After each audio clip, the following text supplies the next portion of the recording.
All right, today we are going to be looking at polynomial long division. That might sound scary to you at first, but it's actually not too bad. Before we get into polynomial long division, let's make sure we understand what long division actually is, right? Because some people just know it as this algorithm that we go through and we don't really know what it means. I just know that this is what I taught, so I'm following directions, but we want to understand math at a much better level than that, because if that's how you understand mathematics, you won't ever really be able to use it in any kind of way. So let's kind of remind ourselves what long division is. Well, division we oftentimes think of as the inverse operation of multiplication. And multiplication can be thought of as repeated addition. So a multiplication is just adding things up a bunch of times, right? So 15 times 3 really means add up 15 threes to get 45, right? So we can think of division then, if it's the opposite process, as repeated subtraction. And that's literally what we're doing when we do long division, is we're taking multiples of some value and we are subtracting it off. And the whole time we are keeping track of how many multiples we subtracted off. That's really all it is, right? That's all we're doing here. Now, there are two types of division that you're going to learn in this section. One is called synthetic division and one is called polynomial long division. So I just want to explain the differences, because sometimes people jump to synthetic division because it is, at least at first, seemingly easier. But I want to make sure you understand why you really definitely need to know polynomial long division, and you probably should also know synthetic division as well. So here's the deal with synthetic division. It's a little bit easier process to learn, not necessarily understand. A lot of times when I ask people like, oh, can you explain to me mathematically what's going on with synthetic division? They say no, but my teacher taught me to write these numbers down, and then it solves the problem. So one of the problems with synthetic division is most people don't really understand what they're doing. And in mathematics, that's dangerous, right? Anytime that you're doing something that involves math or science and you're going through motions but not really understanding what you're doing, it's generally going to lead to mistakes or problems. We generally want to understand what's going on. The second strike against synthetic division is that it doesn't always work. Okay, so for the division problem we have right here that you're looking at, that we're going to work through in a minute, can't use synthetic division.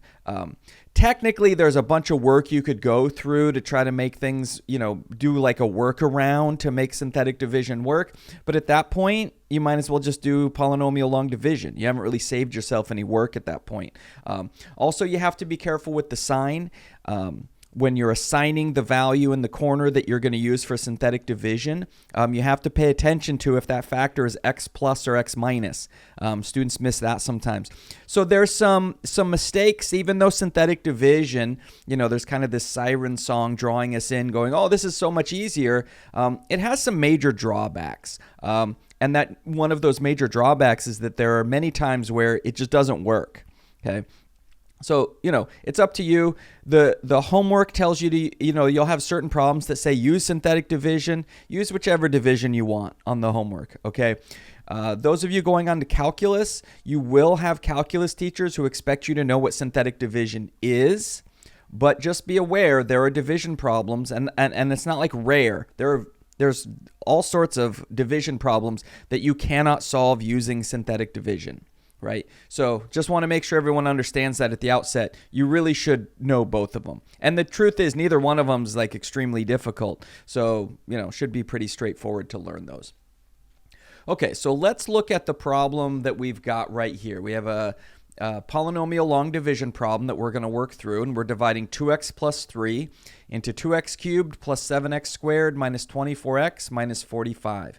Now, one of the things you want to be aware of when we're doing long division is that our columns are really important. It's really important that these we're going to be filling in work underneath this. It's going to make kind of a triangular pattern of work here. It's really important that we be organized with that work, because if you get away from the organization, all of a sudden everything gets confused and it's really, really hard to work through. So we really want to respect the columns here, in that the terms that go in each column should be like terms. In other words, any x cubed term we end up with should go underneath this x cubed. Any x squared should go underneath this x squared. Any x should go underneath here, and any constant should go under here. That's, respecting the degree of the columns that we're looking at. I'll show you a problem in a few minutes where it's very natural to all of a sudden you're putting things in the wrong place, and then the problem just becomes very, very difficult to finish.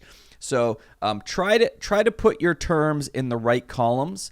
That makes it significantly easier. So basically, there's a nice little loop we do when you do polynomial long division. You do one loop, and then you basically just keep iterating on that loop. You keep repeating that loop until you're done. So let's take a look. Here's how the loop works. We're going to look at the first term here and the first term over here, and we're going to ask ourselves, what do I have to divide, or what do I have to multiply 2x by to get it to be 2x cubed? Okay, and it looks like the answer is x squared. So we're going to go ahead and multiply everything over here by x squared, and we're going to write it down here. Okay, so you can see the x squared. Notice how they put it in this column so that it's in the column with the x squareds. Now, the stuff that's on top here, it's not quite as important that you put everything in the right column, but it is helpful, right? In mathematics, one of the keys is the more organized you are, the less mistakes you're going to make, and mistakes are hugely time-consuming and hugely frustrating. So the more organized you are, you're just going to naturally make less mistakes, and then it's a much more pleasant experience. So we're keeping the x squared up here. Now we're going to go ahead and multiply the 2x plus 3 by x squared. Now that is both terms, right? I was teaching this in class this week, and some students were just multiplying the first term by x squared and not the second term. So both 2x plus 3, these both get multiplied by x squared, and then we're subtracting them off. Remember, we talked a few moments ago about how division is repeated subtraction. That's what the long division process is. We're subtracting off multiples of 2x plus 3, and we're keeping track of how many multiples of 2x plus 3 we've subtracted out. Okay? So now we're going to go ahead and 2x cubed minus 2x cubed is 0. That's the whole point. These first terms should cancel, but the second terms aren't necessarily going to cancel each time. So then we carry that step out. So we're going to get 7x squared minus 3x squared is going to give us 4x squared. And now you bring down the negative 24x, and that's the loop. Okay, now we're just going to repeat that loop again and again and again. So now I look at 2x and I compare it to 4x squared, and I ask myself, what do I have to multiply 2x by to get it to be 4x squared? And the answer in this case is 2x. So we're going to go ahead and put our 2x up here up above the x column. Should show up here any second. There we go, plus 2x. Now we're going to take 2x plus 3 and multiply by 2x. And that's going to give us the value that we're going to subtract off. So that should give us what? 4x squared plus 6x. And then we're subtracting that. So right here, negative 4x squared minus 6x. Notice these columns I was talking about. Our x cubed terms are all here, x squared terms here, x terms here. Everything is going in the right place. That's really important when you do these. And then we're actually going to perform that subtraction. Of course, the 4x squareds cancel. That was the whole point of that loop, is to get that first term to cancel. Negative 24x minus 6x leaves us with negative 30x. We bring down the negative 45, and then we play this game one more time. How do you know when you're done? Well, at some point, the degree of what you have down here will be less than the degree of what you're dividing in. So like basically that's going to happen on the next step. So after we complete this next loop, we won't be able to continue any further. We'll have to stop. So let's see. Where are we? We're going to, 2x goes into negative 30x negative 15 times. So we're going to multiply 2x plus 3 by negative 15. And when we do that, we're going to get our values down here, right, in just a second. Actually, it will pop up. So we see our negative 15 showing up here. We multiply the negative 15 into this, which is giving us 30x plus 45, right? Because notice that it was negative 15, so it should be negative 30x minus 45, but we're subtracting negative 30x minus 45, so it becomes 30x plus 45, right? When you subtract a negative, it becomes an addition, okay? So it looks like everything cancels out completely, and we have a remainder of 0. Okay, that tells us a few things, and it tells us some stuff that's going to be hugely helpful in the next sections. Okay, first of all, it tells us that 2x plus 3 is a factor of this polynomial right here. It evenly divides into it. It is a factor. So the same way if you wanted to break down 22, right, you'd break it down as 2 times 11. That's what we're doing here. If we wanted to factor this down into its component factors, well, we've just proven that one of those factors will be 2x plus 3. This is really helpful. Okay, so we get a remainder of 0. This evenly divides in there. And so what if we want to continue this problem? Well, notice that we're left with the x squared plus 2x minus 15 part. Well, we can factor that by hand. Right? Quadratics are a lot easier to factor. Okay, x squared plus 2x minus 15 is equal to x plus 5 times x minus 3. That's a lot easier to factor than the thing we started with, right? So in other words, if we take this original polynomial here and we want it to be fully factored, well, we've got the 2x plus 3 factor that we divided out. That's our first factor here. And then the remaining part, this part here, the x squared plus 2x minus 15, factors as x plus 5 times x minus 3. So that is the complete factoring of this trinomial. All right, let's look at another example of this long division. So you might immediately notice something here. We're taking x cubed plus x squared minus 1, and we're dividing x minus 1 into it. Now, you'll notice there's a space left here. Now, books do this two ways. Some books just leave a space. Some books would put a plus 0x in here. It doesn't make any difference which one you want to do. So whichever one works for you, do that one, okay? There isn't like a right or wrong. The key is you have to leave some room here because remember in the last problem when we talked about respecting the columns and making sure that everything lined up properly in these columns? Well, what happens in this problem is that there's no, if we just wrote the minus 1 over here and we didn't leave a space for it, well, what's usually going to happen when we're working through this is we will end up with x terms, but we'll have nowhere to put them because there's no column for the x's, and then it gets really confusing to try to finish the problem. So the key is when you're doing one of these division problems where a term is missing, like in this case, there's an x term missing, it would be like a 0x in this polynomial, you have to leave yourself a space here, either by writing plus 0x or just leaving a blank space. Either one's totally fine, but that means that when we're doing our work and we get an x term, we'll have a place to put it right in this column right here.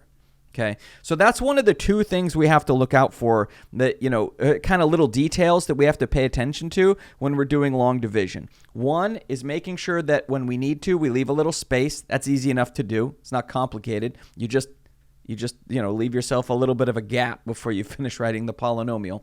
The second thing we want to know about is how do you write the remainder when we end up with a non-zero remainder. In our first problem, we had a remainder of 0. In this one, we shouldn't have a remainder of 0, so we're going to see how to write that as well.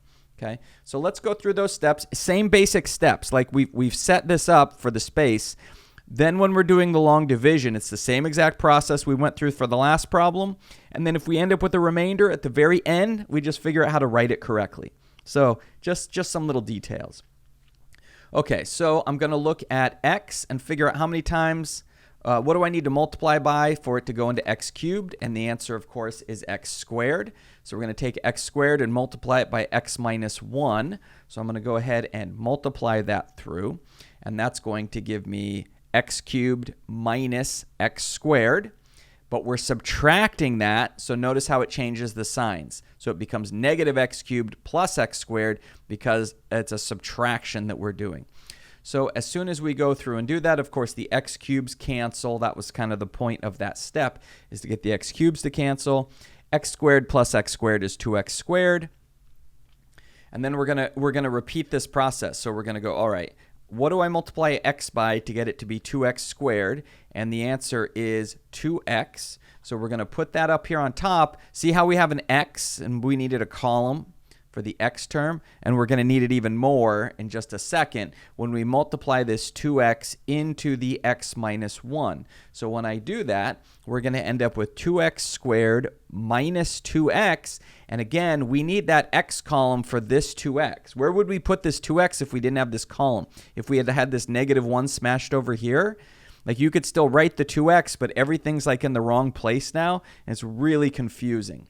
So you can see how this 2x, this x column, is kind of helping us stay organized and orderly while we do this problem. Okay, so now we're going to, let's see, now we're actually going to perform the division, and we're going to end up with a negative 2x, and then we're going to bring down the minus 1.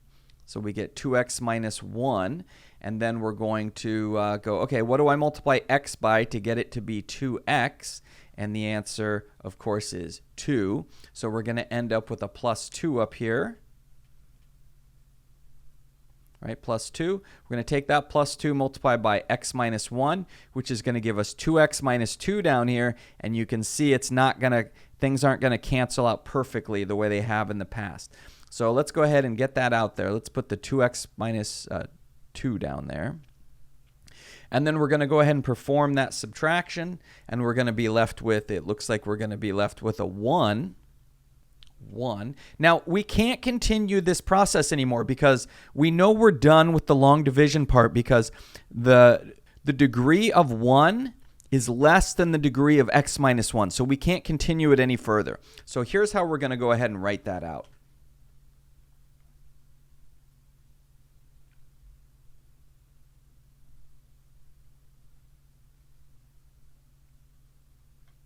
So here's how this gets written. X cubed plus x squared minus 1, that's the part that was inside of the long division, divided by x minus 1, that's the part that's on the outside of the long division, right? So that's just a rewriting of our original problem in like a horizontal form, okay? So that is equal to x squared plus 2x plus 2. That's what we got up here on top. So that's where that came from. Plus, and the way you write that remainder is you put a 1 over an x minus 1, because the 1 hasn't really been divided by the x minus 1 yet. So that's like that last piece. Okay, so that's how you write the remainder. You write it as a fraction of whatever your remainder is in the numerator over the thing you were dividing by. And that's how you do it. So this problem actually shows the two places where people get confused in a problem like this. There were kind of two things that can go wrong. One is not leaving yourself a space here for your x's. That'll get confusing. And the other is just knowing what to do with the remainder when you're done. And once you can do those two things, polynomial long division will be a snap.